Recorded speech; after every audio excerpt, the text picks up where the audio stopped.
नमस्कार, मैं विक्की वर्मा। मेरे चैनल पर एक बार आपका फिर से स्वागत है। देखिए, अभी कुछ दिन पहले छत्तीसगढ़ माध्यमिक शिक्षा मंडल ने अपना इम्पोर्टेंट क्वेश्चन 2023-24 के लिए हमें प्रश्न बैंक दिया था। 2023-24 के लिए हमें प्रश्न बैंक दे दिया अपने ऑफिशियल वेबसाइट पर।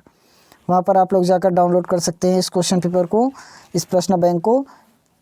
लेकिन पिछली बार के चैप्टर में यानी कि चैप्टर 6 और 7 यूनिट 2 उसमें से थोड़ा सा बिगड़ गया था, ज़्यादा क्वेश्चन ऐड नहीं किए थे और 6 नंबर का क्वेश्चन बता दिए थे। उसके लिए मैंने अलग से एक क्लास दे दी है, आप लोग उस क्लास को कीजिए ना। 2 क्लास दिया है, एक आलेख के क्वेश्चन के लिए और एक निर्देशांक ज्यामिति के क्वेश्चन के लिए। आज हम लोग करेंगे वाणिज्य गणित चैप्टर नंबर 8 यूनिट 3 वाणिज्य गणित बैंकिंग और कराधान। यहाँ से क्वेश्चंस ज़्यादा नहीं बनेगा, 1 नंबर का आप लोगों को 2 क्वेश्चन देखने को मिल जाएगा और डायरेक्ट मिलेगा 5 नंबर का एक क्वेश्चन, 5 नंबर का एक क्वेश्चन। तो टोटल यहाँ से 2 क्वेश्चन मिलेगा 7 नंबर का। ठीक, चलिए देखो, यदि सावधि जमा खाते में ब्याज की गणना 6 माही की जाए, 6 माही लिख दिया है, 6 माही को देखो आधार पर की जाती है तो वार्षिक दर को लिया जाना चाहिए। देखो, एक साल में जानते हो 12 महीना होता है, 12 महीने में कितना 6 महीने बनेगा, 6 से डिवाइड करो तो 2। तो अब हम दर को क्या करेंगे, दर को इसी 2 से भाग करेंगे तो दर क्या हो जाएगा, आधा। तो आधा तो इसमें है, 6 नंबर ऑप्शन।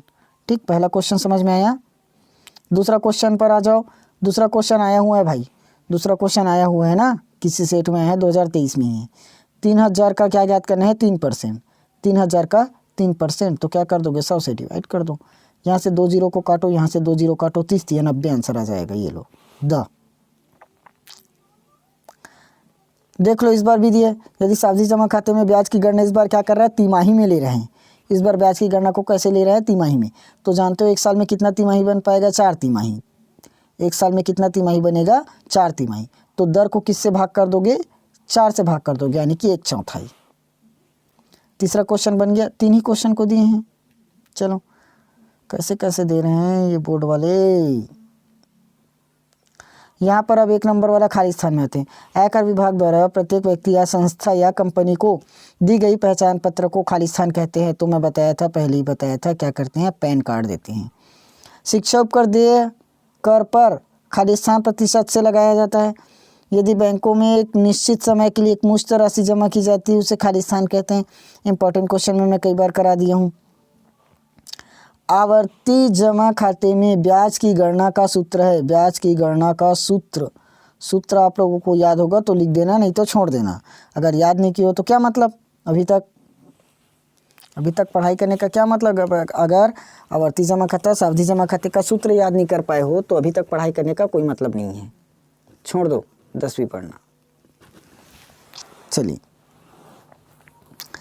1 नंबर का क्वेश्चन आते हैं आप सत्य असत्य पर। देख लो, 1 नंबर का ही है। जिस राशि पर ब्याज की गणना की जाती है उसे हम लोग मिश्र धन कहेंगे। क्या कौन पढ़ाए हैं मिश्र धन कहेंगे करके, उसको क्या कहते हैं, मूलधन कहेंगे। ठीक, उसको क्या कहेंगे, मूलधन। वित्तीय वर्ष का प्रारंभ 1 अप्रैल से होता है कि 31 मार्च से होता है, आप लोग मुझे कमेंट सेक्शन पर बताइए। वित्तीय वर्ष की समाप्ति 31 मार्च को होती है।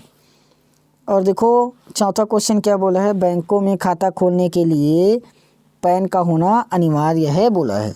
बताइए, बैंकों में खाता खोलने के लिए पैन का अनिवार्य है कि नहीं है, आप लोग मुझे कमेंट सेक्शन पर बताओ तो। चलिए, बता देंगे बोल रहे हो आप लोग, वेरी गुड, बहुत अच्छा। अब फिर से यहाँ 6 नंबर कर दिए। ये 6 नंबर नहीं है, यहाँ से 5 नंबर का क्वेश्चन आता है, 6 नंबर का नहीं आता। देखो, दीर्घोत्तरी प्रश्न 5 नंबर का है, 6 का नहीं है।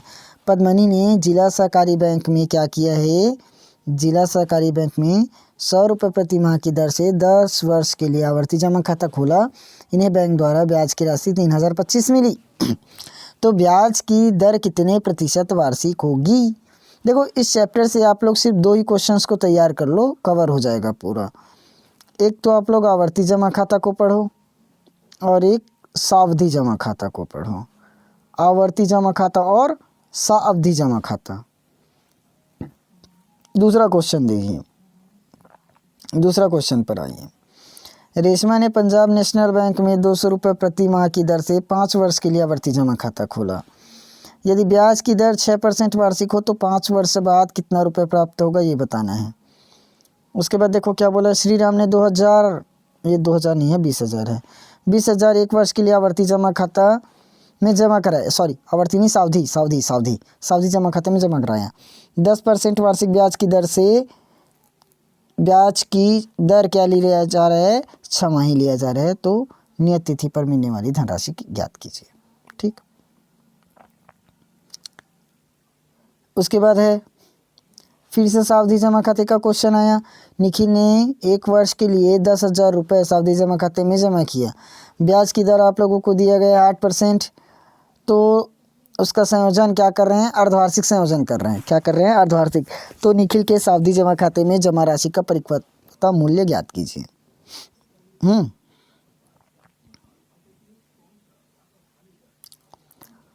उसके बाद दिया गया वित्तीय वर्ष 2013-14 में कर्मचारी की वार्षिक आय 3,60,000 रुपये।